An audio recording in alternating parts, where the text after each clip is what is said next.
दोस्तों नमस्कार। आज हम बात करने वाले हैं कि जो फ्री वाला इंस्टेंट ई पैन कार्ड होता है उसे एक प्रॉपर फिजिकल कार्ड में कैसे अपग्रेड किया जाए। मतलब एक ऐसा कार्ड जिस पर आपकी अपनी फोटो और आपका सिग्नेचर हो। चलिए इस पूरे प्रोसेस को स्टेप बाय स्टेप समझते हैं। तो सबसे पहले ये समझ लेते हैं कि आखिर ये सब करने की जरूरत ही क्यों है।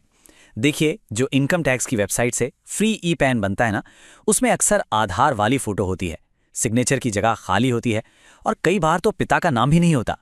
हमारा मकसद है एक कंप्लीट कार्ड पाना जो हर जगह बिना किसी दिक्कत के चले और एकदम प्रोफेशनल लगे। तो आगे हम क्या क्या करने वाले हैं एक नज़र उस पर डाल लेते हैं। पहले हम इस प्रॉब्लम को समझेंगे, फिर इसका ऑफिशियल सॉल्यूशन क्या है वो देखेंगे। उसके बाद मैं आपको 4 बहुत ही सिंपल स्टेज में पूरा प्रोसेस करके दिखाऊंगा। आखिर में हम देखेंगे कि रिजल्ट कैसा मिलता है और हाँ, आपके लिए इसमें एक बिजनेस अपॉर्चुनिटी भी है। तो इसका सॉल्यूशन क्या है? सॉल्यूशन बहुत ही सिंपल और एकदम ऑफिशियल है। हम इसके लिए NSDL के ऑनलाइन सर्विसेज पोर्टल को यूज करेंगे, जो पैन से जुड़ी सर्विसेज के लिए सरकार की तरफ से ऑथराइज्ड बॉडी है।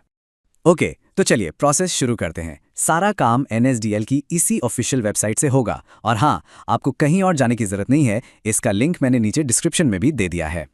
अच्छा, तो अब आते हैं मेन प्रोसेस पर। सुनने में शायद ये थोड़ा लंबा लगे, पर यकीन मानिए हमने इसे 4 बहुत ही सिंपल स्टेज में तोड़ दिया है।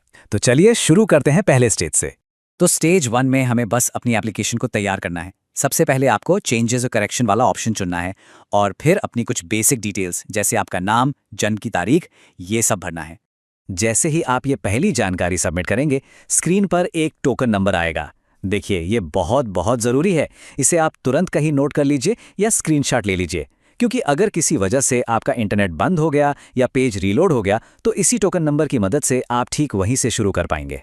ठीक है, अब आते हैं दूसरे स्टेज पे। यहाँ आपको सबमिट स्कैन्ड इमेजेस थ्रू ई साइन वाला ऑप्शन सिलेक्ट करना है और क्योंकि हमें एक फिजिकल कार्ड भी चाहिए तो येस पर टिक करना मत भूलिएगा। इसके बाद बस अपने आधार के आखिरी 4 नंबर और अपने पिताजी का पूरा नाम डालना है।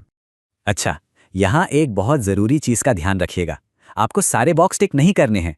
आप सिर्फ उस बॉक्स को टिक करें जो जानकारी आप अपडेट करवा रहे हैं, जैसे कि पिता का नाम। रही बात फोटो और सिग्नेचर की, तो वो इस प्रोसेस में बाय डिफ़ॉल्ट मतलब अपने आप ही सिलेक्ट हो जाते हैं। ओके, तो तीसरे स्टेज पर बढ़ने से पहले हमें कुछ डॉक्यूमेंट्स तैयार रखने होंगे। आपको चाहिए होगा आपका आधार कार्ड, पैन कार्ड की एक कॉपी, आपकी एक पासपोर्ट साइज फोटो और आपके सिग्नेचर का स्कैन। बस एक चीज याद रखिएगा, फोटो और सिग्नेचर वाली फाइल का साइज 50 KB से कम होना चाहिए। तो स्टेज 3 तो बहुत ही आसान है। जो डॉक्यूमेंट्स हमने अभी तैयार किए थे, आपकी फोटो, सिग्नेचर और बाकी के पेपर्स, उन्हें बस एक एक करके अपलोड कर देना है। सिंपल। और अब हम आ गए हैं बिल्कुल आखिरी स्टेज पर, पेमेंट। इस पूरे काम के लिए मतलब करेक्शन और नया फिजिकल कार्ड घर पर मंगवाने के लिए आपको सिर्फ 107 रुपए की एक छोटी सी फीस देनी होगी। तो इस फाइनल स्टेज में सबसे पहले आप अपनी पेमेंट पूरी करेंगे। पेमेंट होने के बाद आपको 2 बार अपनी पहचान कंफर्म करनी होगी OTP के जरिए। ये OTP आपके आधार से लिंक मोबाइल नंबर पर आएगा। बस OTP डालते ही आपका काम पूरा हो गया और एप्लीकेशन सबमिट हो जाएगी।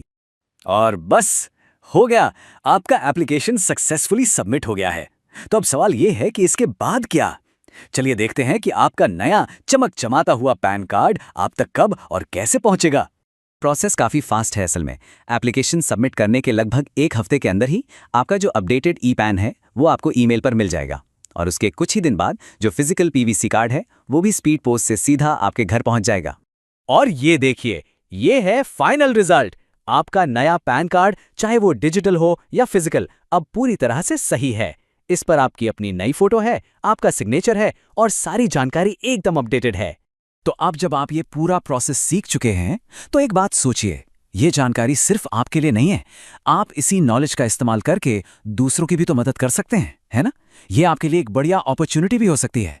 तो सवाल ये है कि क्या आप इस प्रोसेस को सिर्फ एक बार का काम न समझकर इसे एक सर्विस में बदलकर दूसरों की मदद करने और एक नया काम शुरू करने के लिए तैयार हैं? तो इस वीडियो को देखने के लिए आपका बहुत बहुत धन्यवाद। और हाँ, अगर आप एक फ्री NSDL ID लेना चाहते हैं तो उसके लिए नीचे URL दिया गया है और यही लिंक आपको वीडियो के डिस्क्रिप्शन में भी मिल जाएगा। उस लिंक पर क्लिक करके आप बड़ी ही आसानी से बिल्कुल फ्री में NSDL की ID के लिए अप्लाई कर सकते हैं। देखिए, इस NSDL ID से आप कई तरह की ज़रूरी सर्विसेज शुरू कर सकते हैं, जैसे कि पैन कार्ड बनाने की सर्विस, उसे अपडेट करने की सर्विस और भी कई ज़रूरी सुविधाएं। ये सारी सर्विसेज बहुत आसानी से काम करती हैं और आप इन्हें अपनी दुकान या सेंटर से आराम से शुरू कर सकते हैं।